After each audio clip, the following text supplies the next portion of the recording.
What is there to say about this kind of a comeback? What is there to say about a team that's able to erase a 21-point deficit on the road against one of the best teams in the league, that's able to turn the switch so quickly? It's enough to say that this team believes. It's enough to say that this team can be better, and they needed this moment to realize it. Let's get to it. It's time for Locked On Magic. You are Locked On Magic, your daily Orlando Magic podcast, part of the Locked On Podcast Network, your team every day.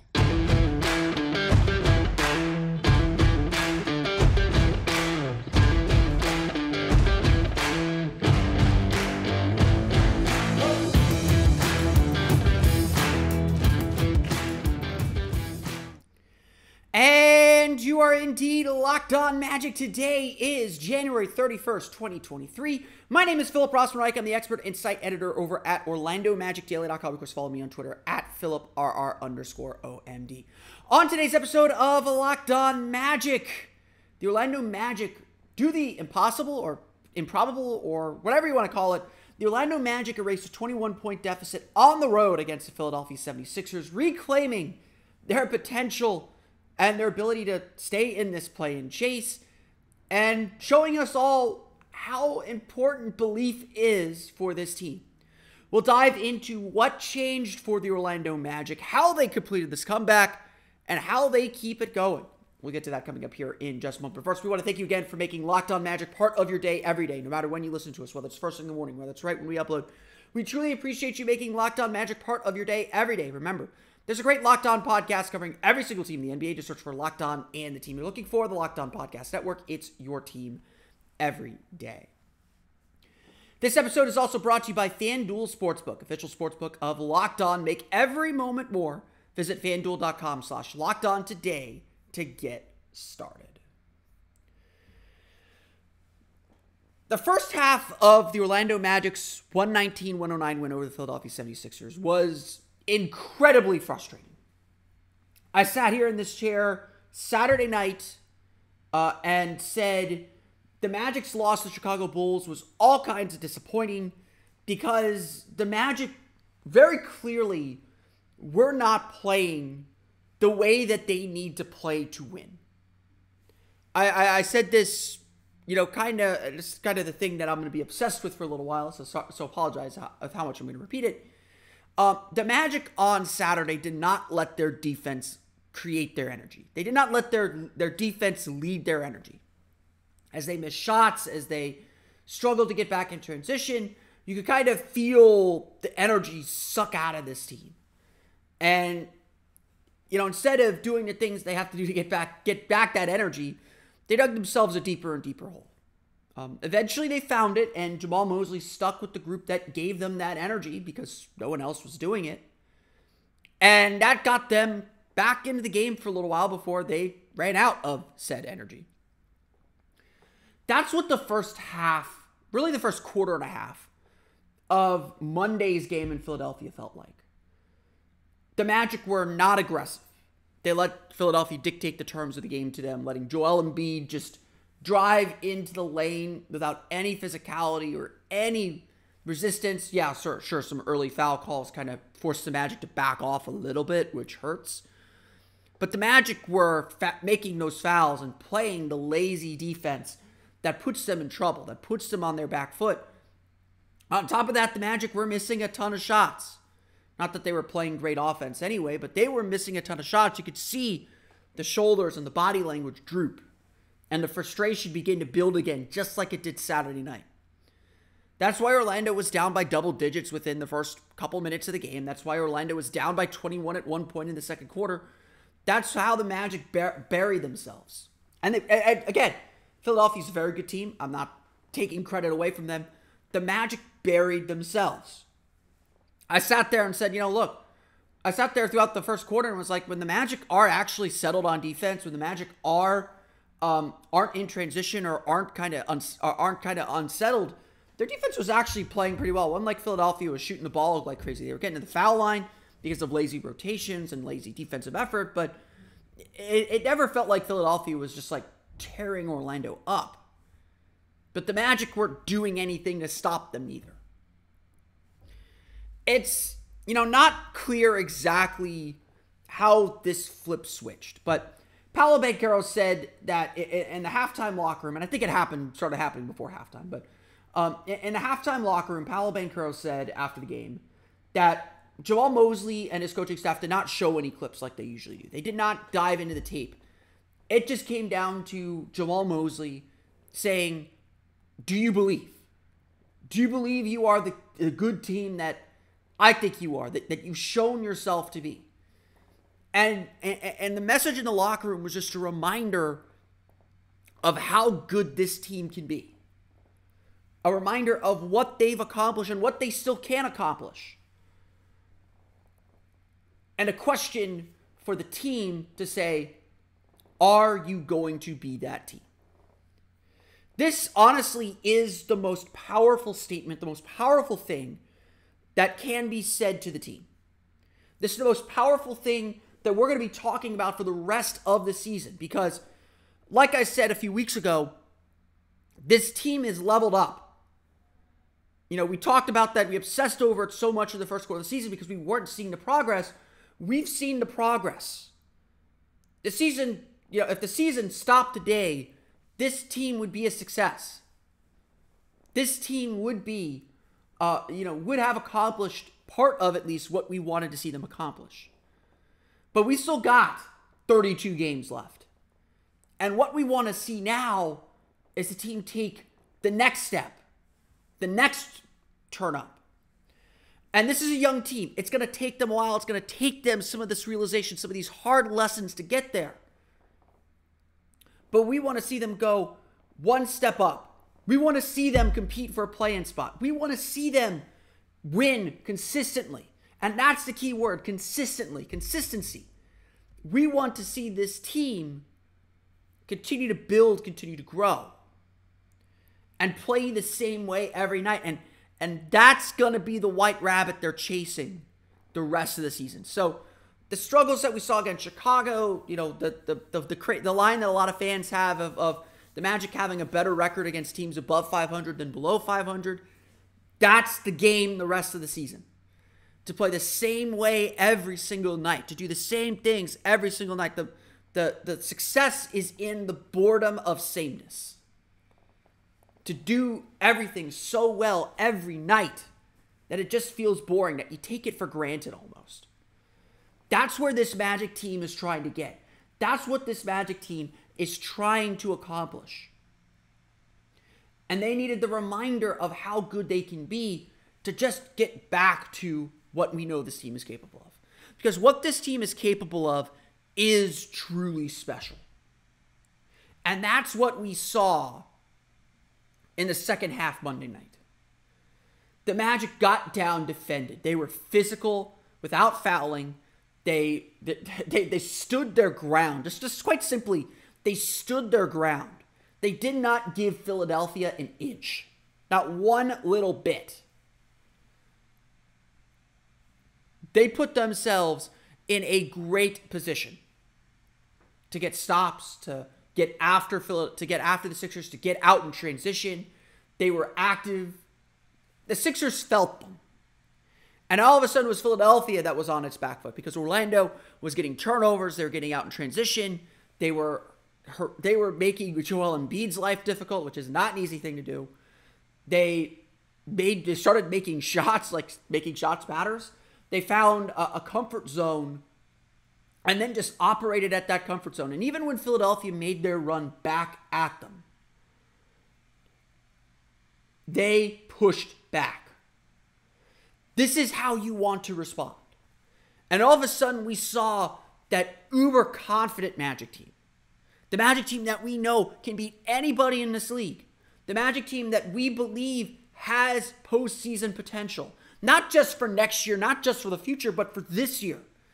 The kind of team that we know this group is capable of being. That's what we saw in the second half. It was Markelle Fultz diving in for steals. It was Jalen Suggs holding his ground on James Harden, not letting him get a good shot off, contesting all of his step-back threes. It was Mo Wagner tricking and cajoling Embiid into mistakes. as guards doubled down on him and surrounded him. It was Jamal Mosley making good coaching adjustments, changing how they defended Joel Embiid a little bit. It was Paolo Banchero's just consistent scoring as he got that superstar look in his eye of saying, I'll carry the offense for a little while. He scored 14 of his 29 points in the third quarter and a 40-point third quarter as Orlando got themselves back into the game. A comeback like this has heroes everywhere, and we'll get to the box score in a little bit, but this game was really energizing because it was an unexpected, improbable win for this young group. But more importantly, it was about how this team wants to play and who this team wants to be. The lesson from this game is the most important thing.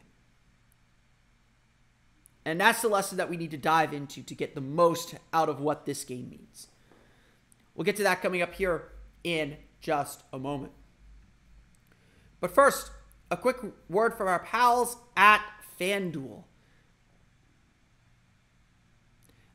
This year, the only app you need at your Super Bowl party is FanDuel, America's #1 sportsbook. We're really excited about our new sports betting partner for Locked On because they're the #1 sportsbook in America, FanDuel. And if you're new to FanDuel, that's even better. They have so many great features that make betting on sports fun and easy. Download FanDuel now so you can bet Super Bowl 57 with a no-sweat first bet. You get up to $3,000 back in bonus bets if your first bet doesn't win. FanDuel lets you bet on everything from the money line to point spreads to who will score a touchdown. Obviously, the Rookie of the Year odds are up there with Paolo Banchero. You could take a look at the Magic's rematch with the Philadelphia 76ers. Could Philadelphia get their revenge? I'm sure that's going to be the expectation. So that line might be a little higher than you would expect. The Magic are actually one of the best teams against the spread in the NBA this season. So the Magic are usually a pretty good bet. People still underestimate the Magic. So take a look at that. The FanDuel Sportsbook app is safe, secure, and super easy to use. Best of all, you can get paid your winnings instantly. FanDuel is not available in Florida yet, but if you are in a state that does have FanDuel, check it out. The app is so easy to use and has so much information and so many possibilities for you to try out today. So join FanDuel today at FanDuel.com/LockedOn to claim your no-sweat first bet on Super Bowl 57. That's FanDuel.com/LockedOn. Make every moment more with FanDuel, official sportsbook partner of the NFL. If you've listened to this podcast for a long time, you know how I like to approach games. Like, there's the who, what, when, where, how, why, but to me, what matters and how I like to approach these games is how do we put this into the bigger context of the season story? Each game is sort of like a chapter in the larger story of the season. And it tells us different things about how the team is developing. And you can't take each game sort of in isolation because it is an ongoing developing story. It is an ongoing thing. And, a game like Monday's feels monumental. It feels like a potential turning point in the season. Of course, momentum is the next day's pitcher. You got to go do it again Wednesday. And that honestly is the lesson. Orlando needed a reminder of just how good they can be. They did it against Boston when they beat them 113-98 last week. They started doing it against Indiana, but you could see the slipping a little bit. They had that big start, then they struggled the rest of the way. They held on, and look, that was a very mature win, in my opinion. 129-120 over Indiana last Wednesday. That was a very mature win for this team. They could have, like this game, for Philadelphia at least, they could have given up that lead, taken that punch, and wilted. And instead, the Magic put their foot down and got that win, and got it fairly comfortably. Indiana made it close, but it wasn't. But Indiana never retook the lead or really, they threatened. They got it to within 4. But you get what I'm saying. The Magic showed a lot of maturity. But then came the Miami game. Turnovers, costly mistakes on the Magic's end. It just felt like everything came so easy against Indiana that they didn't understand why they actually won that game. And then the Chicago game, many of the same problems. Self-inflicted wounds, just a lack of attention to detail, lack of focus and intensity. These are things that young teams struggle with. And so while I think it's great that we see this team's potential and we understand this team's potential and hold them to that standard. Like, again, being disappointed is a good thing. We should be disappointed with how they played Saturday. We should be disappointed with how the Magic played in the first quarter and a half of Monday's game. That kind of play is what the Magic are trying to erase. But it is important to understand how young this team is and how much they're still learning and understanding what it takes to win every single night in the NBA. That is as much a part of this team's story and as much a part of what the struggle is going to be the rest of the year as anything else. We want to see the Magic play like they did in the second half of Monday night every single night. And that has to be the goal. To understand this is how we play. This is what we have to do.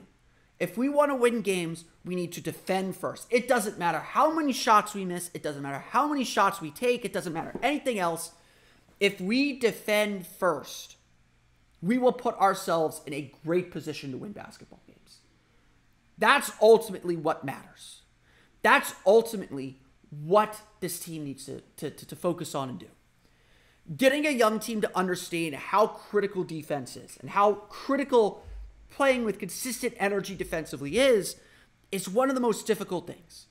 Because everybody wants to get their shots. It's easy to have energy when you're making shots. Like, just the human nature. The point of the game is to score. It's not to get stops. Getting stops, playing hard defense is grimy. It's dirty. It's not glamorous, despite how easy Jalen Suggs and it makes it look, and we know how easy Jonathan Isaac can make it look. It takes something innate and something that you have to be constantly on. And so obviously if you're not making shots, that energy is low, it's tougher to do. And so finding ways to generate energy from your defense is so critical to this team. It's the point we got to hammer home right now, because despite how well Orlando's played, it hasn't actually been because of their defense. If you look at the numbers, Orlando's still 24th in the league in defensive rating, and they had a great defensive game Monday. I think the defensive rating came out to 103 points per 100 possessions. In the second half, they were at 93. So they played an absolutely killer game defensively on Monday night, overall. Even overall, not just the second half. The second half for sure, but overall, they were just killing it defensively. Knowing how to find energy on defense, though, knowing how to create energy from your defense, that is the greatest trick. And again, that's what this season is going to be about. This season is about the struggle to find consistency. The rest of the season is really about, can the Magic play the same way every single night? Can they play with the same fire and intensity? Someone new's going to step up every game. We're having a Mo Wagner moment right now. We're having a Jalen Suggs moment right now. We're having a Markelle Fultz moment right now. We're having a Cole Anthony moment right now. It's going to be someone different every game. Someone off the bench will pick up the slack for someone who's struggling in the starting lineup. The starting lineup will pick up the slack for the bench. The bench will pick up the slack for the starting lineup. This team has the weapons, has the players to still find ways to win. But it's about what you do every night. And again, that's what I say is success in the regular season. The playoffs are a different animal. We'll get to the playoffs when the Magic get there, and some of the shortcomings and flaws that I think we all already see on this team that will show out in the postseason, when teams can really focus in and hone in on what you're doing and really game plan themselves to stop just that. They don't have to worry about anything else. The challenge of the regular season is, what can you do every single night when you don't have your best stuff? Again, a random Monday in January. You're going to have bad nights. You're going to have bad shooting nights. But what can you do to give yourself a chance to win even when you're having that bad night? The good teams know what to do. The good teams know how to play, when they're not shooting well. They know what their identity is.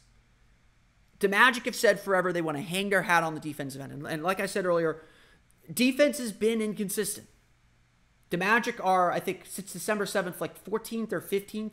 They're in the middle of the pack in the league in defensive rating, but their raw defensive rating number is the same as their season number. So again, while a lot of teams are scoring more, the Magic are kind of giving up the same number of points, and it's still not that great. Defense, honestly, like, defense is all relative, in my opinion. I think the ranking does mean something a little bit more than the raw number, because, frankly, in that same time, it's been Orlando's offense that has greatly improved to put the Magic in a better position to win, in a better position to be competitive more often. This is all to say that Monday's game was important. Monday's game was important to show us what the Magic can do and how the Magic can play to beat teams at the highest level. Beating good teams is never a bad thing. If anything, I'm sure you could go back to my archives at the beginning of the season, and I said, one of the goals I think I have for the Magic this year is it's not about a win total, but I want to see them beat quality opponents. At home, on the road. I probably said at home because I think that's important for building the fan base and getting people to come to the arena and really buy in, which Magic fans at the Amway Center have bought in on this team. They are all in on this group, all in on this team's future. Like, there is a spirit in Orlando and a Magic in this town. But Monday's game isn't important. If Monday's game isn't important if there's a letdown Wednesday. We want this game to be a turning point. As we sit here on Tuesday morning, that game felt special. That game felt real. It felt like a moment. Everyone is super proud and excited about this team. But that was last night. Now it's time to see what they can do. Same opponent, playoff situation, whether they can build on it, and frankly, do it again Wednesday night. That's going to be the real challenge, and that's the challenge of the rest of the season. We're going to dive into the box score, talk a little bit about individual performances, since we've been avoiding that, coming up here in just a moment. Let's dive into that final box score as the Orlando Magic defeat the Philadelphia 76ers 119-109. As always, whenever you have a 21-point comeback, whenever you do a comeback of this magnitude, you have heroes from all different parts of the roster. But again, really so much of the success in this game was about doing the things the Magic have to do.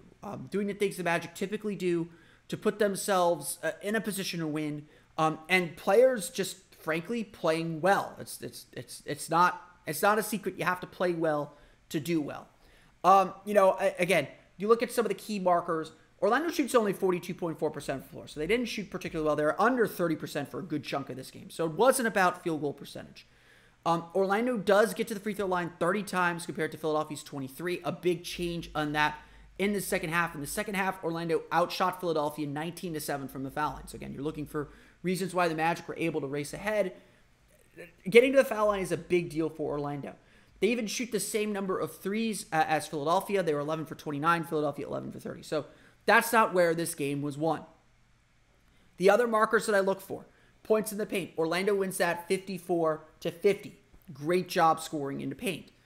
Second chance points. Orlando outscores Philadelphia 22-8. Great job on the glass, limiting Philadelphia's second chance points, getting their own, just being first to the ball. That's so huge. And then finally, the big one, fast break points. 28 points to 14 for Philadelphia. So Orlando, 28 fast break points. It's not a major fast breaking team, but you want to come back, you need quick baskets. And that's what Orlando got. And look, Orlando's defense deserves so much credit for forcing Philadelphia into mistakes. The other big key that I watched, key that we've been watching, the Magic had 10 turnovers for 17 points. 10 turnovers is a really low number. 17 points probably too much. It's still about their average on points off turnovers per game. But 10 turnovers is a fantastic effort from this Orlando Magic team. Philadelphia had 19 turnovers for 20 points. 7 of those came in the second half for 14 points. So the Magic punished Philadelphia for their mistakes in the second half. And again, that's such a huge key to a win. The star of the game was undoubtedly Paolo Banchero. 29 points, 11 for 22 shooting, 3 for 5 from deep, only 4 for 5 from the line, 9 rebounds, and a steal. Look, Paolo's been struggling a little bit. I don't know if it's he's hitting the rookie wall. I don't know if it's the coverages. I don't know if the Magic are trying to encourage him to do a little bit more individually and just living with the results, which usually turn out okay.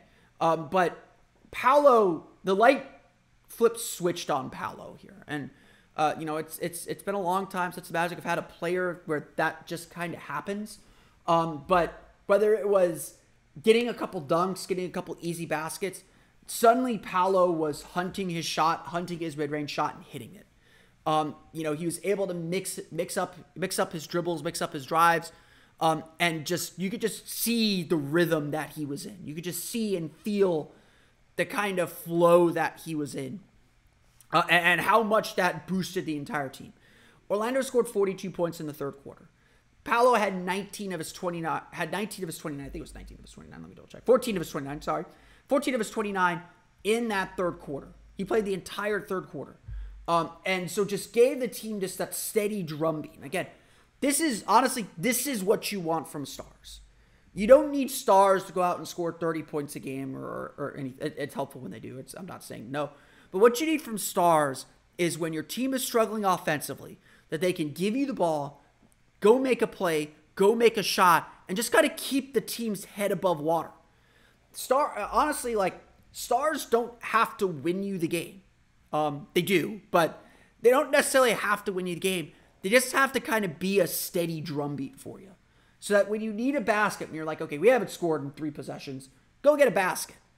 That's the guy you turn and give the ball to get a basket. Paolo Banchero, he's not there yet. He's not efficiently there yet, but he is getting there. And this was a game that was a superstar game. This was a superstar game, not because of the scoring total, but because of how he scored those points. It kept the Magic in the game and opened the pathways for the other heroes in this game. One such hero was Markelle Fultz. 12 points, 10 assists, 4 steals, 4 for 14 shooting. Did not attempt a three-pointer. I wanted him to, but he did not. Markelle struggled to get his shot going. I don't think there's no getting around that. I think probably trying a little too hard in his first game back in Philadelphia since the trade in 2019. But everything else Markelle did was just at an elite level. Honestly, if you're looking for any player that is responsible for sparking this team's energy, it's Markelle Fultz. Honestly, even when the team's energy was low, Markelle Fultz's energy was high. It was at the level it needed to be. And look, Markelle isn't the 20-point. He isn't first overall pick Markelle Fultz anymore. Again, I keep saying that Markelle Fultz is dead. Don't expect first overall pick Markelle Fultz. That doesn't mean he can't carve out a really nice role and a really nice career. He was trying to create for his teammates. Missed some shots, sure, but he was trying to play at a high energy level, and eventually that defense came through. Again, the 4 steals, all 4 of those steals, I'm pretty sure led directly to baskets.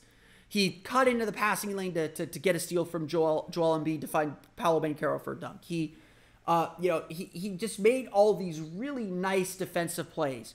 And his defense has taken a huge leap, a huge step up over the last few weeks. He has been such a huge contributor to this team. And again, I think he's found a real good comfort level and he understands this group really, really well. He played exceptionally. He played really well. And again, just was a catalyst. Again, constant drumbeat. Just gave this team energy, and eventually the rest of the team came up to his level. The other hero, Mo Wagner, 22 points, 6 for 11 shooting, 10 for 10 from beyond the arc. Missed all 4 of his three-pointers, so that was where all his misses came from. 6 rebounds. Look, Mo Wagner played awful in the first half. That second quarter stint, Joel Embiid had his way with him. He was trying too hard to take charges. He wasn't really sliding his feet, getting in position. Mo Bamba had a great 5.5 minutes in the second quarter with Wendell Carter in foul trouble.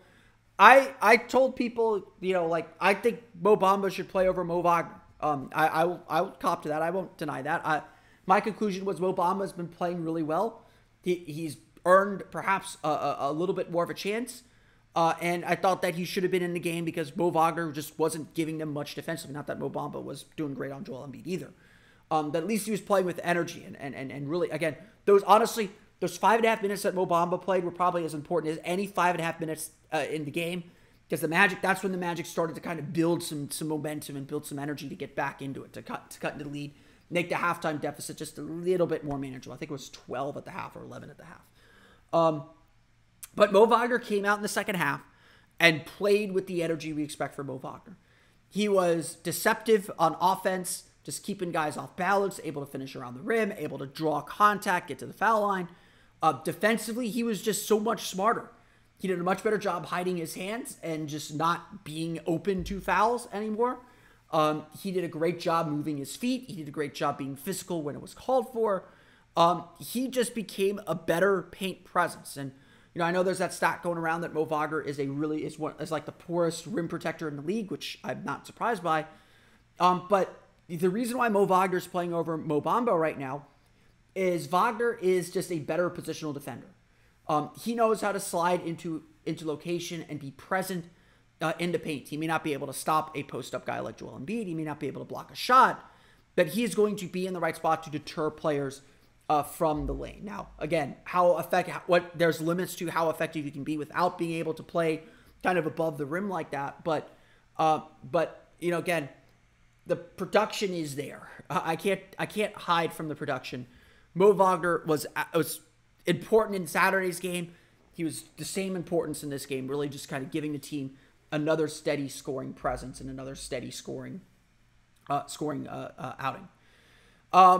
Franz Wagner, 19.7 for 60, shooting 2 for 4 from deep, 6 rebounds for him.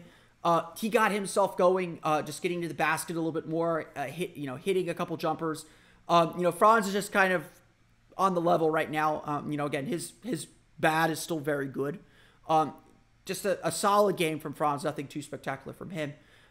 Good performances for Gary Harris, 9 points, 3 for 7 shooting from deep. Gave good pace there. Wendell Carter, I thought, really struggled, 12 points, 9 rebounds. Uncharacteristically struggled defensively. Just honestly, I think when the energy picked up, Wendell picked up his energy too. I still get the sense Wendell's foot is bothering him. He does not look like he's moving with the same kind of speed and quickness that he usually does. Again, the All-Star break is going to be really helpful for him. I think we got 8 more games to the All-Star break.